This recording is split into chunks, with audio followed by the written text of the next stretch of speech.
কিছু কিছু সুখে এত খুশি থাকে মিশে,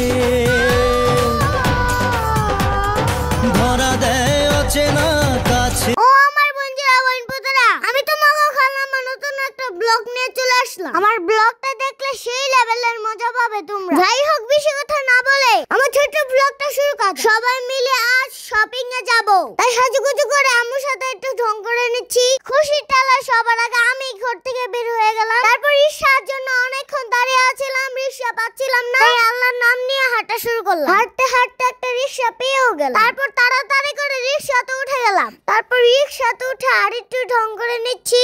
এখন তো আপনারা জিজ্ঞেস করবেন কে কে আপনার সাথে শপিং এ যাচ্ছে। আমার সাথে নানু, ঝুমামু, মা ছিল। আমরা সবাই মিলে মজা করতে করতে শপিং এ যাচ্ছি। রাস্তায় জ্যাম থাকার কারণে ধাক্কা দিয়ে হেঁটে হেঁটে যাওয়া লাগছে। আমার জন্য একটা ড্রেস কিনা হবে, তো প্রথমে বেবিতে জামা কাপড়ের দোকানে ঢুকলাম। এই দোকানে থেকে ওই দোকানে যাচ্ছিলাম, কোনো কাপড়ই পছন্দ হচ্ছিল না। এদিকে হাঁটতে হাঁটতে আমার পা ব্যথা হয়ে গেছিল, তাই ঠাস করে একটু বসে পড়লাম। আমি তো বেশি হাঁটাহাঁটি করি না, তাই অল্পতেই পা ব্যথা হয়েছে। আপনারা তো জিজ্ঞেস করবেন আমি কি উপলক্ষে ড্রেসটা কিনতে যাচ্ছিলাম। আমার একটা আন্টির বিয়ে, তো তাই গর্জিয়াস একটা ড্রেস কিনতে যাচ্ছিলাম। অনেক খোঁজাখুঁজির পরে আমার মনের মতো একটা ড্রেস খুঁজে পাচ্ছিলাম না। হয় ড্রেস বড় হয়, না হলে ছোট হয়, কোনোভাবেই মিলাতে পারছিল না আমার মা। আম্মু আমার জন্য ড্রেস দেখতে দেখতে পাগল হয়ে যাচ্ছে। এদিক দিয়ে তো আমি বিরক্ত হয়ে যাচ্ছি। কি যে একটা অবস্থা! এতগুলো ড্রেস দেখার পর আম্মু আমার জন্য মিল মতো একটা ড্রেস পায়নি। অনেক দুঃখ নিয়ে এই দোকান থেকেও চলে আসতে হলো।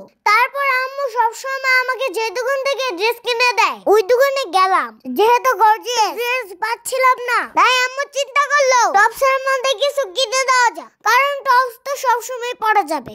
গর্জিয়াস ড্রেস ওইটা তো সবসময় পরা যায় না, তো শুধু শুধু এত দাম নিয়ে না কিনে টপসই কিনে দেওয়া যাক। আর আমি ভারী ড্রেসও পরতে পারি না। তারপর আমার ড্রেস কিনা কমপ্লিট হয়ে গেল। তারপর আমার জন্য বোরকা কিনতে চলে গেলাম বোরকার দোকানে। দোকানদার এতগুলো বোরকা দেখালো, এতগুলো বোরকা থেকে আম্মুর একটা বোরকা পছন্দ হলো না। তারপর বাইরে চলে আসলাম।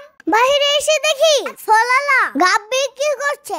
আমি আম্মুকে বলতেছি আম্মু আমাকে এই ফলটা কিনে দাও। তারপর আম্মু ফলটা কিনতে গেল।